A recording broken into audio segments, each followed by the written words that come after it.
হুজুর বললেন, আমার সাহাবীরা, আজ তোমরা সকলে মিলে যে দান করেছো, সেই দানের তুলনায় আবু বকর যে দান করেছে আল্লাহ রাব্বুল আলামিনের কাছে তা বেশি মূল্য হয়েছে।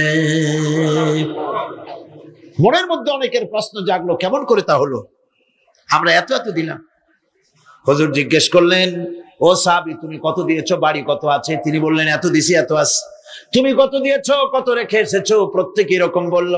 হযরতে ওসমান, হযরতে ওমর, হযরতে আলী রিদওয়ানুল্লাহ তাআলা আলাইহিম আজমাইন, তারাও বললেন, অর্ধেক এনেছি, অর্ধেক থুয়ে আসছি, 2 ভাগ এনেছি, 1 ভাগ রেখে আসছি। সব শেষে নবীজি হযরত আবু বকর রাদিয়াল্লাহু তাআলা আনহুকে প্রশ্ন করলেন, আবু বকর, তুমি কি এনেছো আর বাড়ি কি রেখে এসেছো? হযরত আবু বকর বলেন, ইয়া রাসূলুল্লাহ, ইয়া হাবিবাল্লাহ, আমার বাড়িতে জাগতিক সম্পদ বলতে যা বুঝায় সবটুকু এনে নবীজির কদম মোবারকে দান করে দিয়েছি। আবু বকরের ঘরে এখন আল্লাহ আর তার রাসূল ছাড়া কোনো জিনিস বাকি নাই, যা ছিল সব এনেছি। হুজুর জিহাদে রওনা হলেন 30,000 সৈন্য সাথে, 30,000 সৈন্য নিয়ে নবীজি তাবুকের দিকে চললেন। পথিমধ্যে হযরত আব্দুল্লাহ এসে হুজুরের সামনে দাঁড়ায় গেছেন। আব্দুল্লাহ এসে বলেন, ইয়া রাসূলুল্লাহ, একটু দাঁড়ান। এই জিহাদে মেয়ে লোক পুরুষেরা সাহাবীরা সবাই প্রাণ ভরে দান করলো, কিন্তু আমি এমন এক বান্দা, আল্লাহর কিছুই দিতে পারলাম না। আমার তো দেওয়ার মতো কিছুই নাই হুজুর, আমার দেওয়ার মতো কিছুই নাই। তবে আমি আপনার কাছে দোয়া চাই, আপনি দোয়া করুন, আমি যেন এই যুদ্ধে, এই জিহাদের ময়দানে আমি যেন শহীদ হতে পারি। নবীজি বললেন, একটু বাকল নিয়ে আসো গাছের। একটা গাছের বাকল আনা হলো। এই বাকলটা হুজুর নিজ হাতে আব্দুল্লাহর হাতে বাঁধা দিলেন আর বললেন, রব্বুল আলামিন, আমি আব্দুল্লাহর রক্ত কাফেরদের জন্য হারাম করে দিলাম। হযরত আব্দুল্লাহ কেঁদে জারজার হয়ে যাচ্ছেন, বলছেন, ইয়া রাসূলুল্লাহ, আমি চাইলাম শহীদ হব, আর আপনি আমার রক্তকে কাফেরদের জন্য হারাম করে দিলেন। হুজুর বলেন, আব্দুল্লাহ, এখন যদি তোমার মৃত্যু জ্বরের ভিতর হয়, আল্লাহ রাব্বুল আলামিন তোমারে শাহাদাত নসিব করে দিবেন। তাবুকের ময়দানে হুজুর চলে গেলেন। কয়েকদিন পরে খবর আসলো হুজুরের কাছে, আব্দুল্লাহ কয়েকদিন জ্বর ভোগ করে আব্দুল্লাহ মারা গিয়েছেন। হুজুর বললেন, তার জানাজার ব্যবস্থা করো, কাফন দাফনের ব্যবস্থা করো। ব্যবস্থা হয়ে গেল। রাতের বেলায় দাফন হবে। একজন লোক কবরের কাছে দাঁড়ায় টিম টিম করে একটা আলো নিয়ে দাঁড়ায় আছে, আর একজন লোক কবরের ভিতরে নেমেছেন। 2 ব্যক্তি লাশ 2 হাতে উঁচু করে নিয়ে আসতেছেন কবরের কাছে। যিনি কবরের ভিতরে দাঁড়ানো, তিনি বলতেছেন, লাশ বহন করে তোমরা যে 2 জন আনতেছো, লাশের সাথে খবরদার বেয়াদবি করো না, তোমাদের ভাইয়ের সঙ্গে আদব করো। এই বলে কবরের ভিতরে যিনি দাঁড়িয়েছিলেন, তিনি লাশটারে ধরলেন। কবরের ভিতরে দাঁড়িয়ে যিনি লাশ ধরেছেন, লাশকে কবরে শোয়াই দিয়েছেন, তিনি আর কেউ নন, তিনি বিশ্ব নবী মুহাম্মদুর রাসূলুল্লাহ। নিজের হাতে হযরত আব্দুল্লাহকে শোয়াই দিলেন। লাশ বহন করে যে 2 জন আনলেন, তার একজন হলেন হযরত আবু বকর আর একজন হযরত ওমর রাদিয়াল্লাহু তাআলা আনহুমা। আর আলো নিয়ে যিনি দাঁড়িয়েছেন, টিম টিম করে জ্বলতেছেন, তিনি হযরত বেলাল। কবরের ভিতরে হযরত আব্দুল্লাহকে শুইয়ে দিয়ে উপরে মাটি দিয়ে নবীজি কবরের 2 দিকে হাত দিয়া আল্লাহ রাব্বুল আলামিনের দরবারে ফরিয়াদ তুললেন, রব্বুল আলামিন, আমি আজকে সন্ধ্যা পর্যন্ত এই আব্দুল্লাহর প্রতি রাজি ছিলাম, খুশি ছিলাম। আল্লাহ গো, তুমি আব্দুল্লাহর প্রতি রাজি হয়ে যাও। হযরত ইবনে মাসউদ রাদিয়াল্লাহু তাআলা আনহু পাশে দাঁড়ানো ছিলেন। চিৎকার দিয়ে কেঁদে কেঁদে বললেন, আয় আল্লাহ তাআলা, এই কবরের ভিতরে আজকে আব্দুল্লাহর লাশটা না হইয়া যদি আমার লাশ হতো, আমার ভাগ্যটা খুলে যেত। শহীদের মর্যাদা আল্লাহ পাকের কাছে সব থেকে বেশি। এই শহীদের পথ নিয়ামত প্রাপ্তদের পথ। যারা নিয়ামত পেয়েছে পৃথিবীতে, নবীজিন, সিদ্দিকিন, শুহাদা, এরাই হচ্ছেন নিয়ামত প্রাপ্ত। আল্লাহর রাস্তায় জীবন দেওয়ায় যে মজা, পৃথিবীতে আর কোনো কিছুতে সেই মজা নাই। হযরত ওমর রাদিয়াল্লাহু তাআলা আনহু দোয়া করতেন, আল্লাহুম্মা রযুকনি শাহাদাতান ফি সাবিলিক ওয়াজআল মাউতি ফি বালাদি রাসূলিক। আয় আল্লাহ, তুমি আমাকে শাহাদাতের মত আমাকে দান করো। শাহাদাতের তামান্না প্রত্যেকটি মুসলমানের ভেতরে থাকতে হবে। শহীদ হওয়া যাবে ইসলামের জন্য। সময় হয়তো আসতে পারে, হয়তো এমন সময় আসতে পারে যখন কোরআনের মর্যাদাকে টিকে রাখার জন্য, সুন্নতে নববীকে টিকে রাখার জন্য জান দেওয়া লাগতে পারে। তখন কি আপনারা জীবন দিতে পারবেন? আল্লাহ টিকায় রাখার মালিক, সে আল্লাহর প্রতি রুজু হতে হবে, মাথা নত করতে হবে। ঢোল বাজাইয়া জাতির স্বাধীনতা রক্ষা করা যাবে না। গান গে নাটক করে ভারতীয় সংস্কৃতির উলঙ্গ বেহায়া নর্তকী এনে বাংলাদেশের স্বাধীনতা রক্ষা করা যাবে না। স্বাধীনতা রক্ষা করতে পারবে ইমানদার সাহসী সরকার। ইমানদার হতে হবে, সাহসী হতে হবে। স্পষ্ট করে ভারতকে জানিয়ে দিতে হবে, বাংলাদেশের বুকের উপর থেকে ট্রানজিট দেওয়া হবে না, হবে না, হবে না। আমাদের চট্টগ্রামের, এই চট্টগ্রামের পোর্টকে থামুন, চট্টগ্রামের বীর চট্টলার পোর্টকে ভারতের জন্য মুক্ত হতে দেওয়া হবে না। এদেশের লক্ষ লক্ষ মানুষের জীবন যেতে পারে, ভারতকে ট্রানজিট দেব না।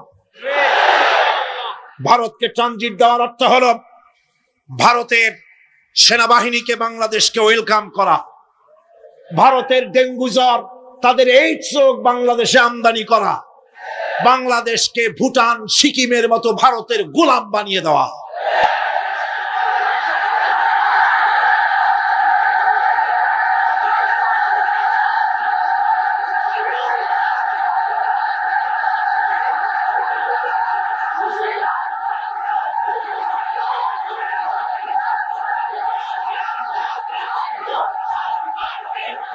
বন্ধুগণ, বন্ধুগণ, আমি বলতেছিলাম থামুন। গায়রিল মাগদুবি আলাইহিম ওয়ালাদ-দাল্লিন, খ্রিস্টান, ইহুদি, হিন্দু, মুশরিক কার অনুসরণ করব না। অনুসরণ করব কয় শ্রেণীর?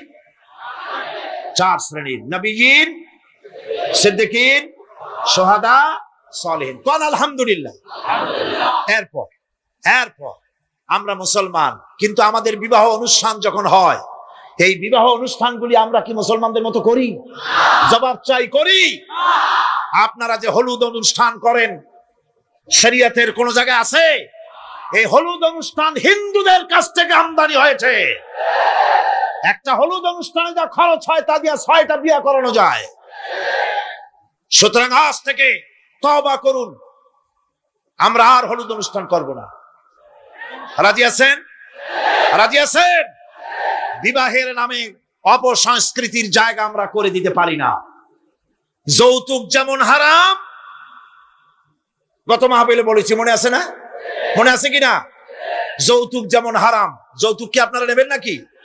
মেয়েওয়ালাদের উপরে চাপ সৃষ্টি করবেন না, জায়েজ নাই। মেয়েওয়ালারা যদি ইচ্ছে করে কিছু দেয়, নিবেন। আমি তো আশা করেছিলাম যে সংসদ নেত্রী, প্রধানমন্ত্রী মহিলা, বিরোধী দলীয় নেত্রীও মহিলা, সুতরাং মহিলাদের উপরে তাদের দরদের খাতিরেই তারা যৌতুক বিল উত্থাপন করবেন, কিন্তু তারা করেন নাই। তাদের উচিত ছিল যৌতুককে ঝাঁটা মেরে বঙ্গোপসাগরে ফেলে দেওয়া, ওনারা তা করেন নাই। কিন্তু আমি ইনশাআল্লাহ সংসদে যৌতুক বিল জমা দেব ইনশাআল্লাহ।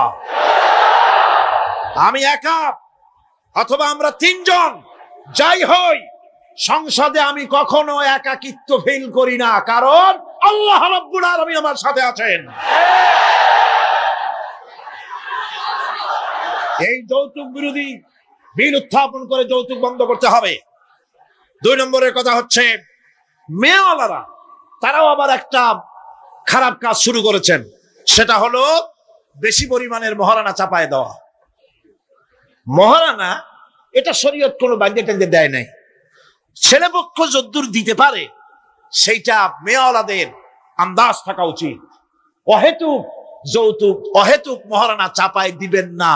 এটা একটি ট্র্যাডিশন হয়েছে। 5,55,515 টাকা 1 পয়সা। এটা বাজে কাজ। 11 লক্ষ। হ্যাঁ, যদি ছেলেওয়ালা দেওয়ার মতো হয়, স্ত্রী দেন না, কোনো ক্ষতি নাই। আল্লাহ তো কোরআন শরীফে বলেছেন, তোমার বউরে যদি তুমি পাহাড় সমান সম্পদ দাও, কণা মাত্র ফিরায় নিও না। সুবহানাল্লাহ। আর মহারানার টাকাকে ফরজ রূপী দায়িত্ব হিসাবে আদায় করে দাও। কাজেই যে মহারানা আদায় হতে পারে এই রকমের মহারানা দেওয়া উচিত। অতিরিক্ত চাপাই দিতে পারবে না, কিয়ামতের দিন ওই পুরুষটাকে আল্লাহর দরবারে জেনা আকারের কাতারে দাঁড়াতে হবে।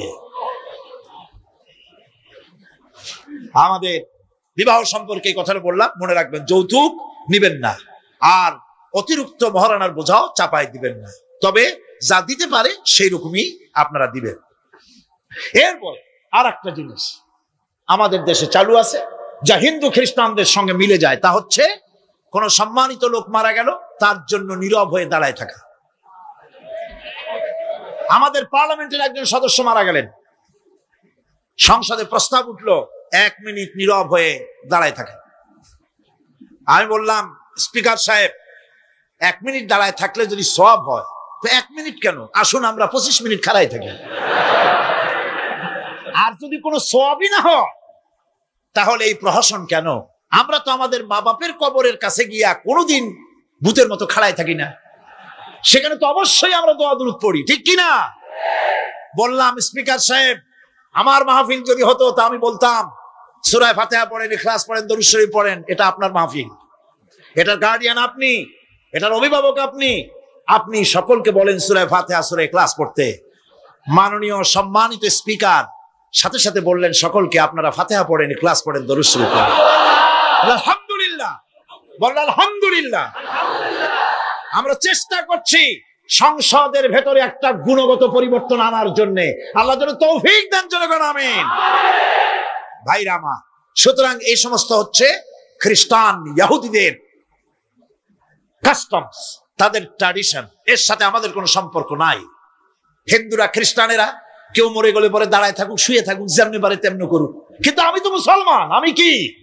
জোরে বলেন, আমরা কি? ইসলাম যা এলাউ করে না, আমরা তা করতে পারি না। এটা যেন আমাদের সকলের মনে থাকে, বন্ধুগণ। এরপরে আমি আরজ করতে চাই, আমি মোনাজাতের দিকে এগোচ্ছি। আমি বুঝতে পারছি মানুষের প্রচন্ড কষ্ট হচ্ছে, মা বোনদের, ভাইয়েদের। এরপরে যে কথাটি আমি বলতে চাই সেটা হলো, বাংলাদেশ হচ্ছে ইসলামের ঘাঁটি, ইসলামের দুর্জয় ঘাঁটি। আমাদের এই দেশে আল্লাহর দ্বীন কায়েম করতে হবে, জমিন আল্লাহ। আমি জিজ্ঞেস করতে চাই, এই লক্ষ লক্ষ জনতার কাছে জমিন কার? আমি খুশি হইতে পারলাম না। আপনারা আল্লাহর নামটা কি জোরে নিছিলেন? গায়ে যত শক্তি আছে ওই শক্তি দিয়ে আল্লাহর নামটা নিছিলেন? যদি না নিয়ে থাকেন, সপ্ত শক্তি নিয়ে আপনারা বলেন জমিন কার? আরো জোরে বলতে হবে, জমিন কার? আকাশ কার? বাতাস কার? এ মানব গোষ্ঠী কার? আইন চলবে কার? সুতরাং আল্লাহর আইনের উল্টা ধর্ম নিরপেক্ষতাবাদ, জাতীয়তাবাদ, পুঁজিবাদ, সমাজতন্ত্র মানি না, মানি না, মানি না।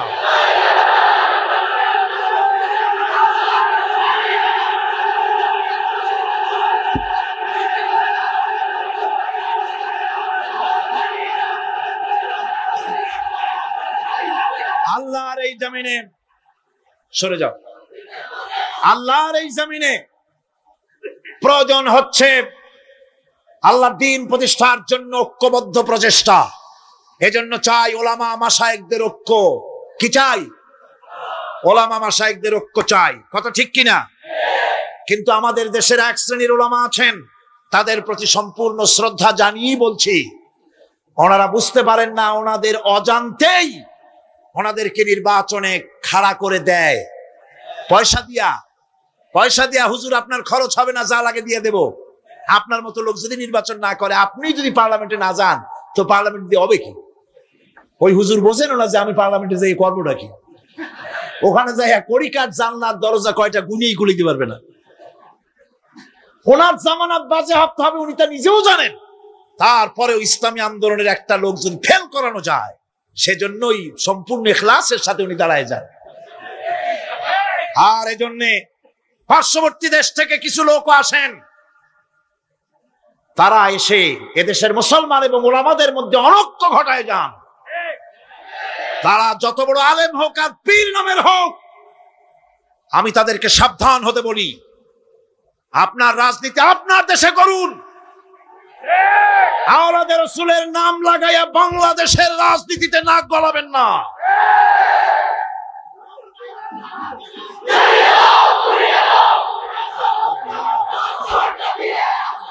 ওলামাদের এক হতে হবে। আমি ওলামায়ে কেরামদের খেদমতে আরজ করি, যদি এক আমরা না হতে পারি দিন প্রতিষ্ঠা হবে না। কিয়ামতে আল্লাহর কাছে দায়ী হতে হবে। জনগণের কোনো দোষ নাই। জনগণের দোষ আছে? জনগণের দোষ আমি দেই না। বিশ্বাস করুন, যদি আল্লাহ না করুন এদেশে ইসলামী আদর্শ বাস্তবায়িত না হয়, ইসলামী স্টেট কায়েম না হয়, তাহলে কিয়ামতের দিন আলেম ওলামা পীরেরা জনগণের চাইতে সবচাইতে বড় আসামি হবে কিয়ামতে। আল্লাহ পাক এই জাতির ওলামাদের, এই জাতির রাহবারদেরকে ঐক্যবদ্ধ হওয়ার তৌফিক দান করুন। ওনারা যত ফতোয়া দেন সমস্ত ফতোয়া ইসলামী আন্দোলনের বিরুদ্ধে। মদখোরের কাছ থেকে টাকা নিতে আপত্তি নাই, নিজের মঞ্চে জেনাকার খুনি মদখোরকে নিয়ে এক প্ল্যাটফর্মে বসে বক্তৃতা করতে আপত্তি নাই, কিন্তু ইসলামী আন্দোলনের লোককে মঞ্চে জায়গা দেয় না। সমস্ত ফতোয়া ইসলামী আন্দোলনের বিরুদ্ধে তারা দেন। আমি তাদেরকে অনুরোধ করব, আসুন, ঐক্যবদ্ধ হওয়া ছাড়া পথ নাই আল্লাহর দ্বীন প্রতিষ্ঠার জন্য। আর মনে রাখবেন, আপনারা যে ষড়যন্ত্রের শিকারে পরিণত হয়েছেন, যদি দ্বীন প্রতিষ্ঠা না হয়, আর তারা যে স্বপ্ন দেখছে, ইন্ডিয়া এবং তার অনুসারীরা নাস্তিকরা যে স্বপ্ন দেখছে, তা যদি বাস্তবায়িত হয়, কে জামাত করে, কে শিবির করে, কে ফুরফুরার মুরিদ, কে সরসিনার মুরিদ, কে অমুক ইন্ডিয়ার পীর সাহেবের মুরিদ, পাকিস্তান পীর সাহেবের মুরিদ, এগুলা তালাশ করা হবে না। হবে? ওই যে রাশিয়া এসে ঢুকছিল কোথায়? আফগানিস্তানে। সেইখানে সব আলেম ওলামারা জঙ্গলে যাইয়া এক হইল। ওই যে একজন বলছিল যে আমি গেলাম, আমার ছেলে গেল তার মামু বাড়ি, মাইয়া গেল তার নানা বাড়ি, বউ গেল তার বাপের বাড়ি, আমি গেলাম আমার শ্বশুর বাড়ি, যাই দেখি সব এক জায়গায়।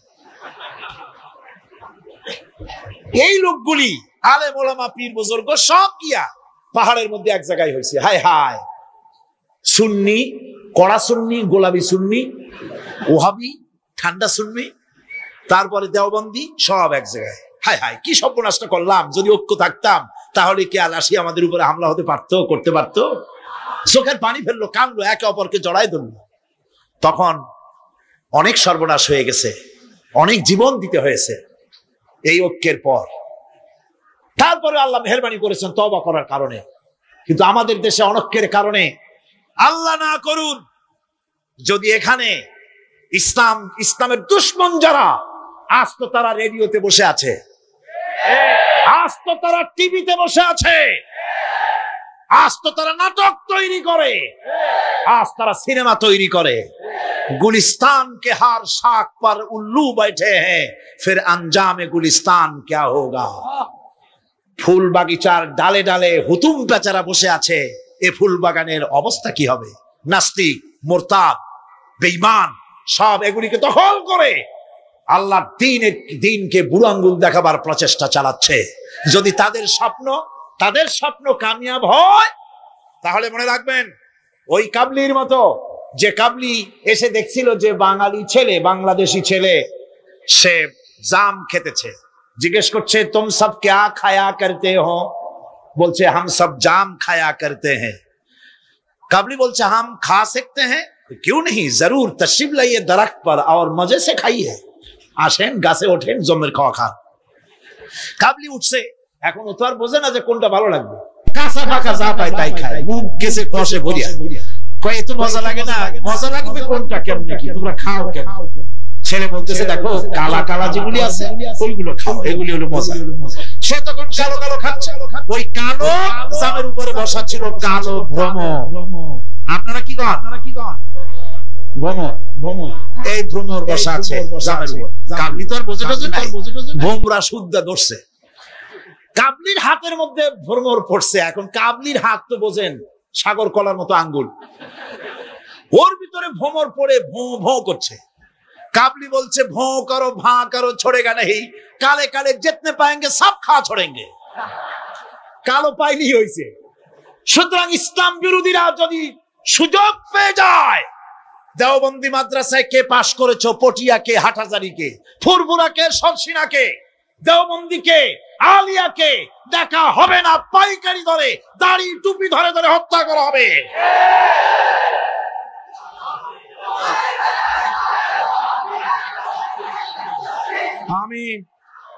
আমি অত্যন্ত বিনীতভাবে চট্টগ্রামের তাফসিরের কোরআন মাহফিলের পক্ষ থেকে গোটা দেশবাসীকে আহ্বান জানাই, আলেম ওলামাদের প্রতি বলি, আপনাদের পায়ে ধরি, ওলামা হাজরাত, পীর সাহেব কেবলারা, আপনাদের পায়ে ধরি, আল্লাহর রাস্তায় ঐক্যবদ্ধ হন, ইসলামী আন্দোলনের বিরুদ্ধে ফতোয়া দিবেন না। এটি আত্মঘাতী কাজ। নিজেদের সর্বনাশ নিজেরা করছেন, নিজেদের পায়ে নিজেরা কুড়াল মারতেছেন। এরপরে আমি যুবকদের জন্য বলবো, যুবকরা, তোমরা যারা মাহফিলে এসেছো, মাহফিলে যুবকরাই বেশি আসে, আলহামদুলিল্লাহ। এই জন্য মাহফিলে লোক ঠেকাবার জন্য কত যে চেষ্টা, তাদের চেষ্টার কোনো অবধি নাই। এই আমার বিরুদ্ধে 1989-90 2টা বছর যা জ্বালানো হয়েছে, যেখানে যাই, আমি যাওয়ার আগেই হযরত হরতাল শরীফ আইসে হাজির, 144 ধারা হাজির। তো মাবুদের মেহেরবানি, জনগণ কোরআনের পাগল, বাংলাদেশের জনগণ যেখানে 144 দিয়েছে সরকার, জনগণ সেখানে 288 বানায় দিছে। এক পত্রিকায় দেখলাম, সেখানে লিখেছে হরতালও সফল, তাফসিরও সফল। তা আবার কেমনে? তারপরে দেখলাম উনি নিজেই লিখছেন, তিনি আবার এখনকার সরকারের একজন মন্ত্রীও, প্রতিমন্ত্রী। তিনি লিখছেন সেখানে যে সাইদি যেখানে যায় হরতালের ডাক দেওয়া হয়। তো হরতালের ডাক দেওয়া হলো পরে স্কুল বন্ধ, কলেজ বন্ধ, মাদ্রাসা বন্ধ, দোকানপাট বন্ধ, কারখানা বন্ধ। সন্ধ্যার দিকে কারো কোনো কাজ নাই, সব তাফসিরে হাজির। তো দুটোই সফল হলো। কোরআনের পাগল থেকে, কোরআনের পাগলদেরকে কোরআন থেকে বঞ্চিত করা, দূরে রাখা ওদের সবচাইতে বড় ভয়। বুড়ারা ওরাই যাবে মাহফিলে, যুবকরা যায় কেন? ওদের চিন্তা যে আমাদের পুকুরের জিয়ানো মাছগুলি সব তো নিয়ে গেল, ঠেকাইতে পারবে না। এই যুবকদের শরীরের ভিতরে রক্ত কার? না না, আল্লাহর রক্ত না, আন্দাজে কথা কইেন না। এই যুবকদের মধ্যে রক্ত হিন্দুর রক্ত নাই, সূর্য সেনের এক ফোঁটা রক্ত নাই, রবীন্দ্রনাথের রক্ত নাই। এই কোটি কোটি মুসলমান যুবকের ভেতরে রয়েছে শাহ মখদুম, শাহ আমানতের রক্ত, হাজী শরিয়তুল্লাহর রক্ত রয়েছে, হাজী নিসারউদ্দিনের রক্ত, তিতুমীরের রক্ত রয়েছে। সুতরাং এই মুসলমান যুবকদেরকে ইসলামের রাস্তা থেকে সরিয়ে দেওয়া যাবে না। যুবকদের বলি, আল্লাহর দ্বীন কায়েমের জন্য ঐক্যবদ্ধ হতে হবে। বাংলাদেশ আল্লাহর জমিন, কোরআনের আইন এখানে প্রতিষ্ঠার জন্য যুবকদের বলি, ইসলাম শেখো, কোরআন শেখো, চরিত্র বানাও। When character is lost, everything is lost. চরিত্রই যখন হারাবে, তখন তোমার কাছে হারাবার মতো আর কোনো জিনিস বাকি থাকবে না। চরিত্রকে বলবৎ রাখবে। চরিত্র হলো সবচাইতে, মানুষ হওয়ার জন্য চরিত্র শ্রেষ্ঠ জিনিস। এই চরিত্রকে তোমরা হেফাজত করবে, 5 ওয়াক্ত নামাজ পড়বে, ওয়াকুনু মা'আস সাদিকিন, সত্যবাদীদের সাথে থাকবে। যারা ইসলামের আন্দোলন করে তাদের সাথী হও, তাদের কর্মী হও। আল্লাহ রাব্বুল আলামিন তোমাদেরকে যুগের খালিদ বিন ওলীদ আল্লাহ বানাই দিবেন। আমি তো বিশ্বাস করি এই যুবকদের হাতেই ইসলামের পতাকা উড়বে বাংলাদেশে, ইনশাআল্লাহ।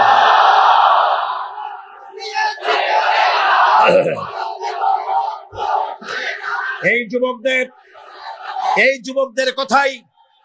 যুবকদের কথাই আল্লাহ পাকের নবী বলেছেন। নবীজি বলেছেন, কিয়ামতের দিন যেদিন কোনো ছায়া থাকবে না, আল্লাহর আরশ ব্যতীত আরশের ছায়া ছাড়া কোনো ছায়া থাকবে না, ওই দিন আরশের নিচে 7 শ্রেণীর লোকেরা জায়গা পাবে। ওর ভিতরে হবে এক শ্রেণী হবে ওয়াশাবুন নাশা ফি ইবাদাতিল্লাহ, ওইসব যুবক যারা রাত কাটিয়েছে আল্লাহর ইবাদত করে, চোখের পানি ফেলেছে, তাদের জন্য জান্নাত যুবকদের জন্যই। আমি আগেও বলেছি, বুড়োরা কেউ ভেস্তে যাবে না, চিন্তা করে কোনো লাভ নাই। কালো মানুষ আর বুড়া মানুষ ভেস্তে যাবে না। কোন মৌলভী সাহেবের ফতোয়া নয়, স্বয়ং রাসূলুল্লাহ বলছেন। এখন তো বুড়ো মানুষেরা মহা মুসিবতে পড়ছেন, আমিও আপনাদের দলে, চিন্তার কারণ নাই। রাসূলুল্লাহ বলেছেন, বুড়া কালো মানুষ কান্দো না, কান্দার কোনো দরকার নাই। তুমি যখন বেহেশতে যাবে তুমি বুড়ো থাকবে না, আল্লাহ জওয়ান বানাই দিবেন। কালো মানুষ কালো থাকবে না, জান্নাতে যাওয়ার সময় আল্লাহ পাক পূর্ণিমার চাঁদের চাইতেও সুন্দর বানাই দিবেন। সুতরাং যুবকেরা, বেহেশত তোমাদের জন্য, এই বেহেশতের জন্য তৈরি হও, জান্নাতে যাওয়ার জন্য তৈরি হও। এই দুনিয়ার নারী বাড়ি গাড়ি তুচ্ছ আল্লাহর জান্নাতের সামনে। সাহাবায়ে কেরাম জীবন দিয়েছেন জান্নাতের আশায়। সেই জান্নাতের আশা, জাহান্নামের ভয় আর জান্নাতে যাওয়ার লোভ প্রত্যেকটি যুবকের রক্তের ফোঁটায় ফোঁটায় আল্লাহ ঢুকাই দিক।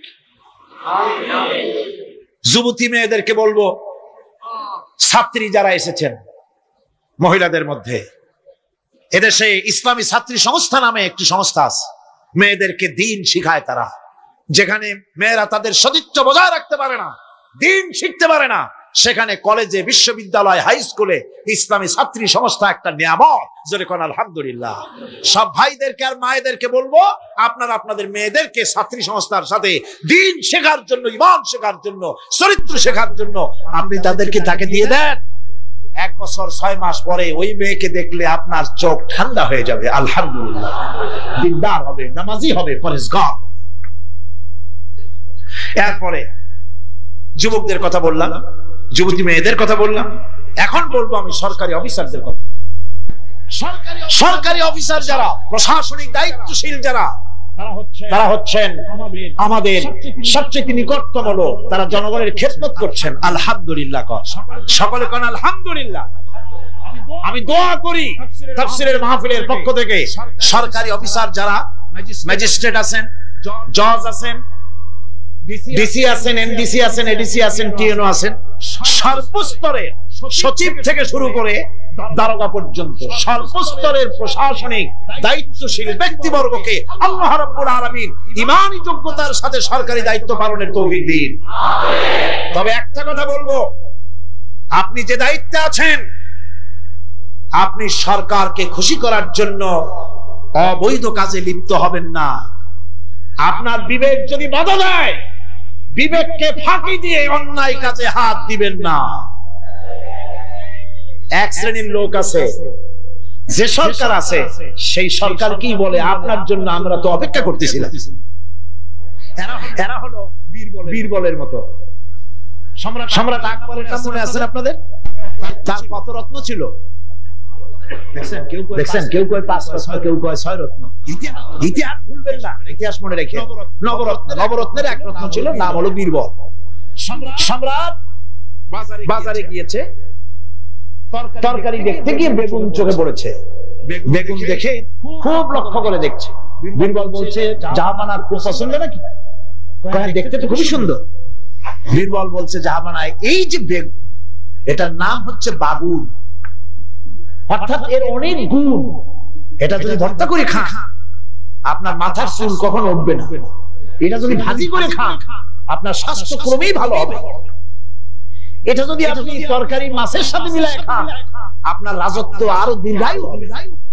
এই রকমের অনেক ফজিলত বয়ান করলো।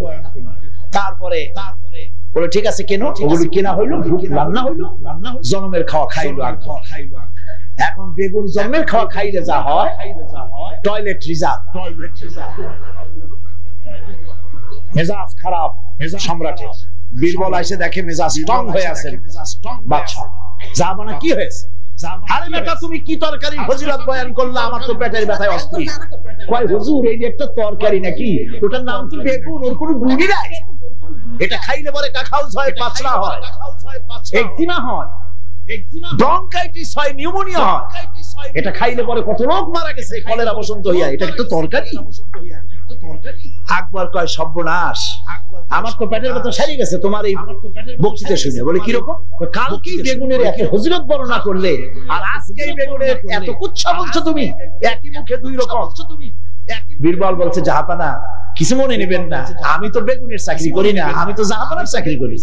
কালকে আপনি বলেছেন বেগুন দেখতে সুন্দর, আমার পক্ষে যতদূর সম্ভব ফজিলত বয়ান করেছি। আজকে আপনি বলছেন বেগুন খারাপ, আর আমি কি খারাপ ভালো করি আমার কল্যাণটা হারাবো নাকি? আমার দেশের সচিব থেকে শুরু করে সর্বস্তরের অফিসারদের বলবো, সরকারকে ক্ষতি করার জন্য ইসলামের বিরুদ্ধে পদক্ষেপ নেবেন না, ইসলামের পক্ষে থাকুন, এই কথা কখনো ভুলে যাবেন না। আল্লাহ রাব্বুল আলামিন আপনাদেরকে সিংহের মতো, আল্লাহ রাব্বুল আলামিন আপনাদেরকে ব্যাঘ্রের মতো ইমানি মজবুতির সঙ্গে ইমানের দায়িত্বের সাথে সরকারি দায়িত্ব পালনের তৌফিক আমার আল্লাহ যেন দান করেন, দোয়া করি।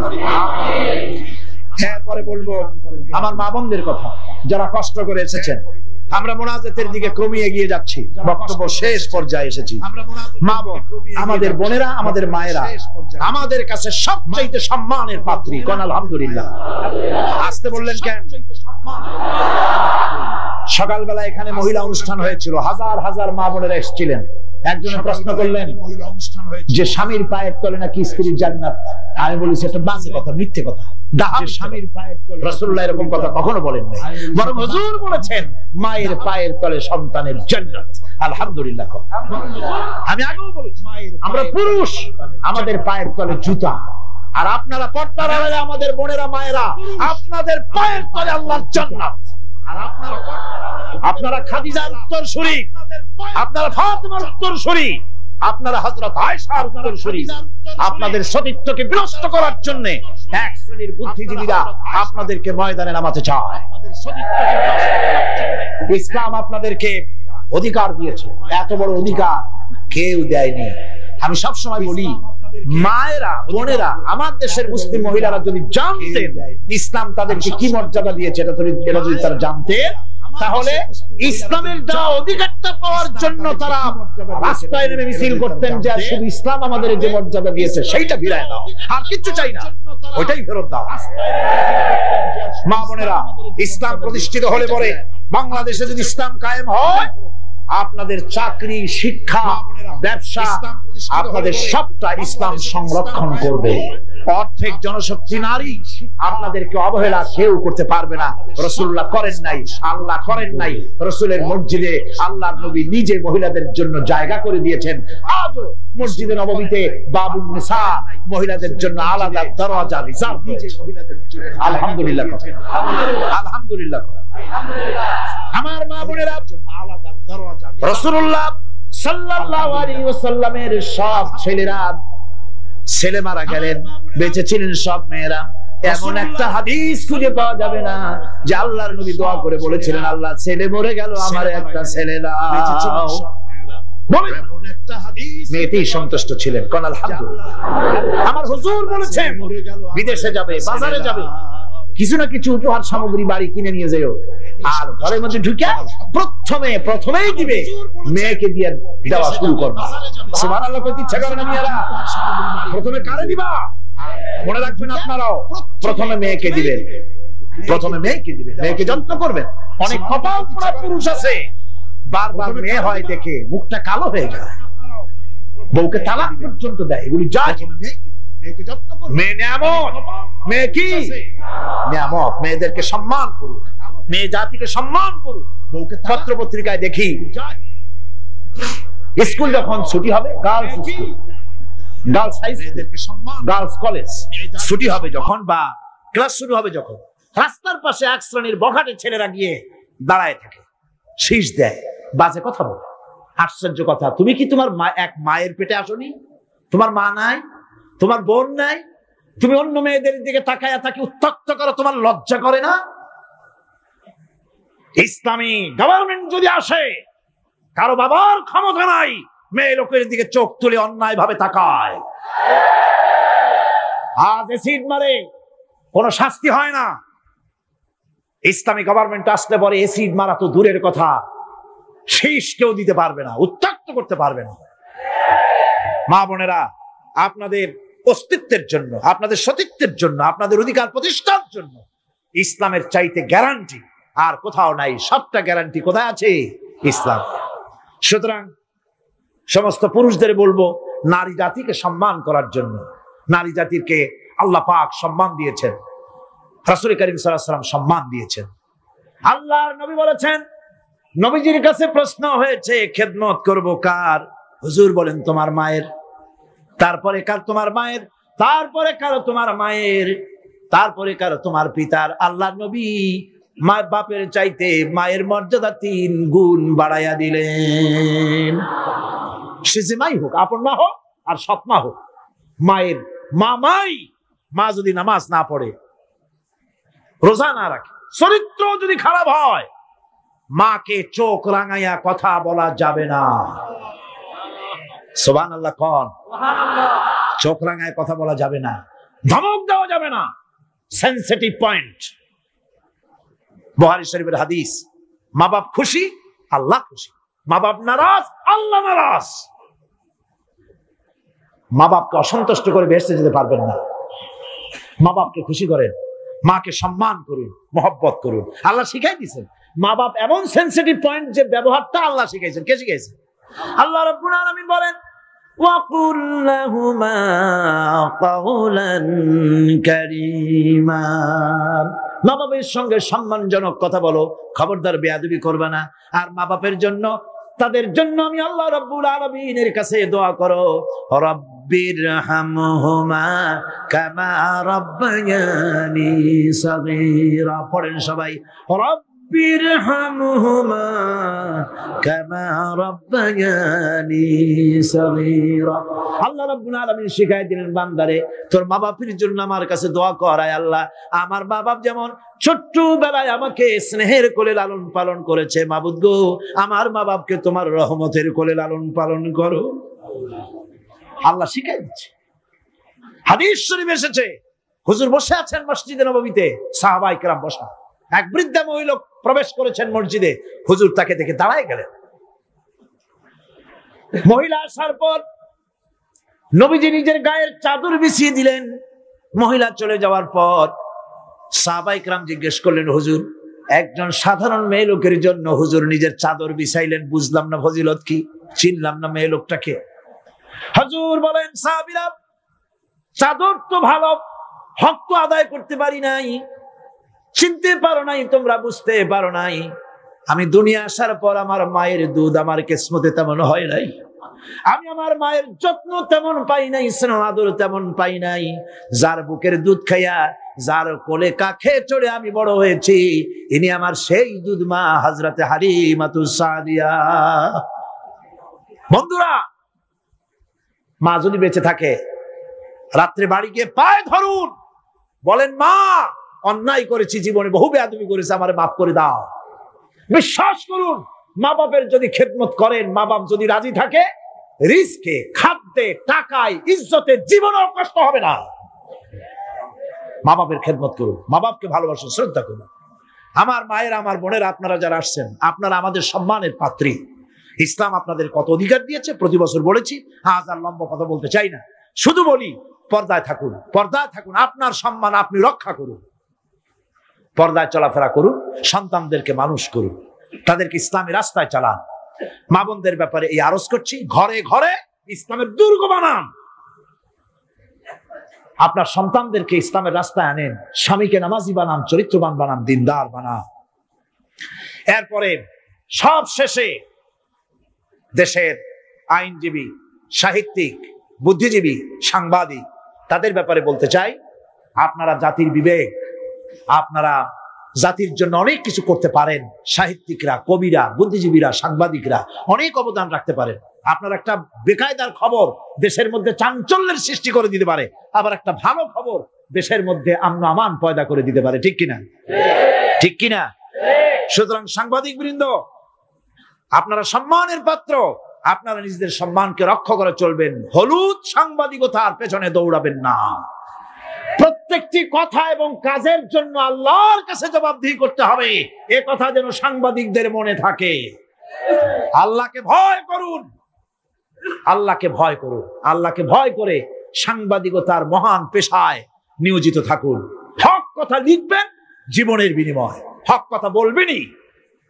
অন্যায়কে প্রশ্রয় দিবেন না, সত্যকে ঢেকে রাখবেন না। তাহলে কিয়ামতে আল্লাহর কাছে জবাবদিহি করতে হবে। আইনজীবী, বুদ্ধিজীবী, সম্মানের পাত্র আপনারা, আপনারা দেশের জন্য, জাতির জন্য কল্যাণজনক কিছু রেখে যাওয়ার জন্য চেষ্টা করুন। সব শেষ কথা সেটা হলো এই পৃথিবীর কাছে আমরা অনেক ঋণী, এই পৃথিবীর কাছেও আমরা অনেক ঋণী। এই পৃথিবীতে পৃথিবীর ফল খাই, ভাত খাই, মাছ খাই, পনির খাই, তরকারি খাই, দুধ খাই, গোশ খাই, এই পৃথিবী থেকে উৎপাদিত। সুতরাং এই পৃথিবীর কাছেও আমরা ঋণী আছি। মূল ঋণী তো আল্লাহর কাছে। মূল ঋণী কার কাছে? আল্লাহ পাকের কাছে। তবে পৃথিবীর কাছেও একটু ঋণী আমরা আছি, সেই ঋণ পরিশোধ করতে হবে। সেই ঋণটা কিভাবে পরিশোধ করবেন? সেই ঋণটা পরিশোধের একটাই পথ, আপনার চাইতে আপনি একজন ভালো নাগরিক আপনার সন্তানদের মধ্য থেকে তৈরি করে যান। একজন দিনদার, ইমানদার মুসলমান সন্তান, সন্ততি, ছেলে মেয়ে তৈরি করে যান। তাদেরকে দিনদার বানান, নামাজি বানান, চরিত্রবান বানান। আল্লাহ পাক যেন সকলকে তৌফিক দেন। শেষে একটা ওয়াদা করতে চাই, আপনাদের কাছে একটা দাবি করতে চাই। আমার দাবি তো আপনারা মনে হয় ফেলবেন না, ফেলবেন নাকি? আপনাদের জানা আছে অযৌক্তিক দাবি আমি করব না। সে দাবিটা হচ্ছে, বহুত মুসলমান আছে শবে বরাতে সারা রাত জাগে কিন্তু ফজরের নামাজ পড়ে না। আছে কিনা? আজকের মাহফিলে দোয়া কবুল হবে আশা করে অনেক বেনামাজিও আসছেন, নামাজ পড়েন না। 5 ওয়াক্ত নামাজকে সঠিকভাবে পড়তে হবে, রাজি আছেন? নামাজের ব্যাপারে গত বছর প্রায় 2 ঘন্টা ওয়াজ করেছিলাম, মনে আছে না? মনে না থাকলে ক্যাসেট আবার কিনে নেবেন, আবার কিনবেন, আবার শুনবেন। যেহেতু আমি কথা নিজের থেকে বলি না, কোরআনে কারীম থেকে বলার চেষ্টা করি। আমি আজকে ওয়াদা চাই, মুনাজাতের আগে জীবনে কোনোদিন ফরজ নামাজ, ফরজ রোজা, শরীয়তের ওজর ছাড়া ছাড়বো না। ওয়াদা করতে পারবেন? 2 হাত উঁচু করেন। মা বোনেরা আপনারাও আপনাদের পর্দার ভিতরে হাত উঁচু করে বলেন, ইয়া আল্লাহ।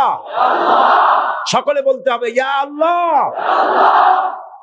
তোমার নামে কসম করছি, যতদিন আমার মাথার কাছে মালাকুল মউত না আসতেছে ততদিন পর্যন্ত ফরজ নামাজ, ফরজ রোজা, শরীয়তের ওজর ছাড়া ছেড়ে দেব না। ইয়া আল্লাহ, আমার এই শপথ মৃত্যু পর্যন্ত পালন করার তৌফিক আমাকে দান করো। আমিন ইয়া রাব্বাল আলামিন। দরুদ শরীফ পড়েন। আল্লাহুম্মা 10 আপনি বলে দিন না? জি জি জি, ঠিক আছে। জি, আজকে এই মঞ্চে 10 জন ইসলাম কবুল করার জন্য হাজির হয়ে গেছেন। আমিন।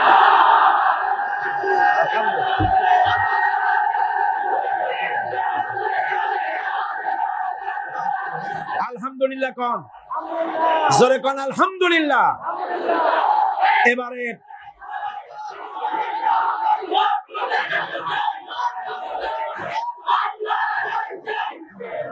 এবারে ওনাদেরকে মুসলমান ইসলাম কবুল করার পর, ইসলাম কবুল করাবার পর আমাদের 5 দিনের তাফসীরের মাহফিলের কাঙ্ক্ষিত মুনাজাতের দিকে এগিয়ে যাব। এবং অবশ্যই আমি বিশ্বাস করি মুনাজাত আল্লাহর দরবারে কবুল হবে ইনশাআল্লাহ। তাহলে এখন হলো 13 জন না? 31 জন সর্বমোট। এখন হচ্ছে 13 জন প্রথম দিন এবং মাঝে চতুর্থ দিনে 1 জন। এই সব মিলাইয়া 39 নয়, সব মিলিয়ে এবারের তাফসীরের মাহফিলে 31 জন ইসলাম কবুল করলেন। আলহামদুলিল্লাহ।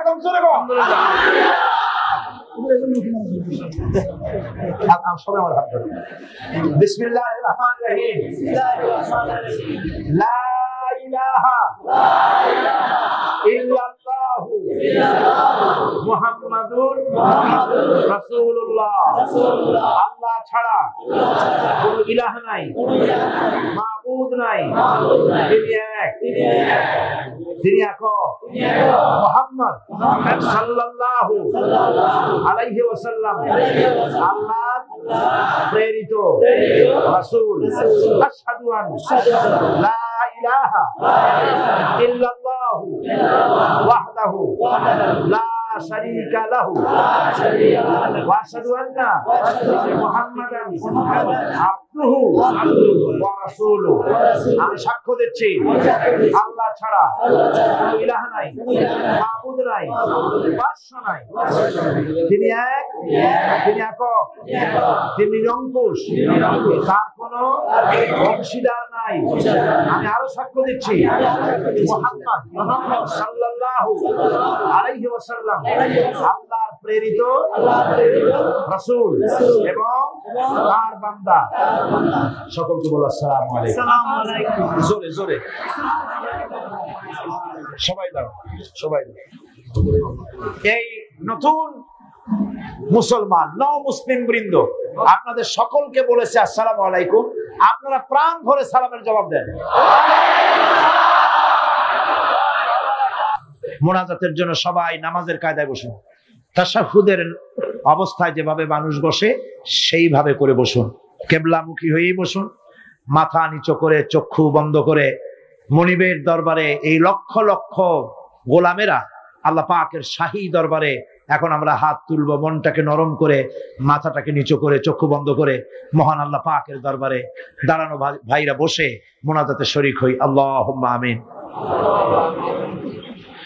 রব্বানা যালামনা আনফুসানা ওয়া ইন লাম তাগফির লানা ওয়া তারহামনা লানাকুনান্না মিনাল খাসিরিন। রব্বানা ظلمنا أنفسنا وإن لم تغفر لنا وترحمنا لنكونن من الخاسرين। পড়েন সবাই আমার সাথে, ربنا ظلمنا أنفسنا وإن لم تغفر لنا وترحمنا لنكونن من الخاسرين। আয় আল্লাহ তাআলা 5 দিন ধরে কোরআনে কারীমের তাফসীরের মাহফিলে আমরা আলোচনা করেছি, দরুদ ও সালাম পড়েছি, জিকির আজকার করেছি, তেলাওয়াত করেছি। আয় আল্লাহ তাআলা আমি মানুষ, আমার বলার মধ্যে অনেক ভুল হয়ে যেতে পারে। আমার বলার ভিতরে যদি কোনো ভুল হয়ে থাকে আল্লাহ ভুলগুলি তোমার বান্দাদের স্মৃতি থেকে মিটাইয়া দাও। যেগুলি হক বলেছি বোঝার, সেই হকগুলির জন্য পূর্ণ সওয়াব দান করে দাও। রব্বুল আলামিন কদিনের আলোচনায় তুমি খুশি হয়ে যে সওয়াবটুকুন দিয়েছো, আয় আল্লাহ সওয়াবটুকুন জনাবে মুহাম্মাদুর রাসূলুল্লাহ সাল্লাল্লাহু আলাইহি ওয়াসাল্লামের রূহ মুবারকে পৌঁছায়া দাও। রব্বুল আলামিন হযরতে আদম আলাইহিস সালাম থেকে নিয়ে আজ পর্যন্ত রাসূল করিম সাল্লাল্লাহু আলাইহি ওয়াসাল্লাম পর্যন্ত যত পয়গম্বর দুনিয়া থেকে বিদায় হয়ে গেছেন আল্লাহ তাদের আরওয়ায়ে পাকের পরে হাদিয়া পৌঁছায় দাও। সাহাবায়ে কেরাম, তাবিঈন, তাবে তাবিঈন তাদের পবিত্র রূহের পরে সওয়াব পৌঁছায় দাও। আজওয়াজে মুতাহারাত তাদের পবিত্র রূহের পরে সওয়াব পৌঁছায় দাও।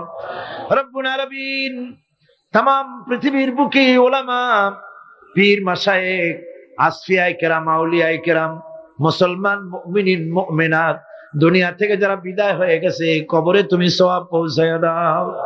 রব্বুল আলামিন এই মুহূর্তে আমরা আমাদের মা বাপের কথা মনে করতেছি। আল্লাহ আমাদের মধ্য থেকে যাদের আব্বা জান দুনিয়া থেকে জনমের মতো বিদায় হয়ে গেছে, মাবুদ আমাদের আব্বার রূহের উপরে সওয়াব পৌঁছায়া দাও। আব্বার কবরটাকে জান্নাতের টুকরায় পরিণত করে দাও। রব্বুল আলামিন বাচ্চার বিদায় হয়ে গেল, কত কষ্ট করে সন্তানকে মানুষ করেছে, লেখাপড়া শিখাইছে, বাড়ি ঘর বানায় দিয়ে গেছে, যাওয়ার সময় কিছুই নিয়ে যায় নাই। আয় আল্লাহ আমাদের আব্বা জানের কবর জান্নাতের টুকরা বানাইয়া দাও। রব্বুল আলামিন আমাদের জনম দুঃখিনী মা, 10টি মাস ধরে মায়ের পেটের ভিতরে থেকে মাকে কষ্ট দিয়েছি, 2.5টা বছর ধরে বুকের দুধ খাইয়া কষ্ট দিয়েছি, পেশাব পায়খানা করে কষ্ট দিয়েছি। ওই মা যারা দুনিয়া থেকে বিদায় হয়ে গেছে আল্লাহ কবরকে জান্নাতের টুকরা বানাইয়া দাও। রব্বুল আলামিন আমাদের মা বাপ যাদের বেঁচে আছে আমাদেরকে খেদমত করার তৌফিক দিয়া দাও। রব্বির হামহুমা কামা রব্বায়ানি সগীরা। সবাই পড়েন রব্বির হামহুমা কামা রব্বায়ানি সগীরা। আয় আল্লাহ রাব্বুল আলামিন আমাদের দাদা দাদি নানা নানি শ্বশুর শাশুড়ি আত্মীয় স্বজন যা মারা গেছে কবর গুলিকে জান্নাতের টুকরায় পরিণত করে দাও। রব্বানা তাকাব্বাল মিন্না ইন্নাকা আনতাস সামিউল আলিম ওয়া তুব আলাইনা ইন্নাকা আনতাত তাওয়াবুর রহিম। সুবহানা রাব্বিকা রাব্বিল ইজ্জাতি আম্মা ইয়াসিফুন ওয়া সালামুন আলাল মুরসালিন আলহামদুলিল্লাহি রাব্বিল আলামিন। ওয়াজআল আখিরা কালিমাতিনা ইনদাল মাউত লা ইলাহা ইল্লাল্লাহু মুহাম্মাদুর রাসূলুল্লাহ। আসসালামু আলাইকুম ওয়া রাহমাতুল্লাহ।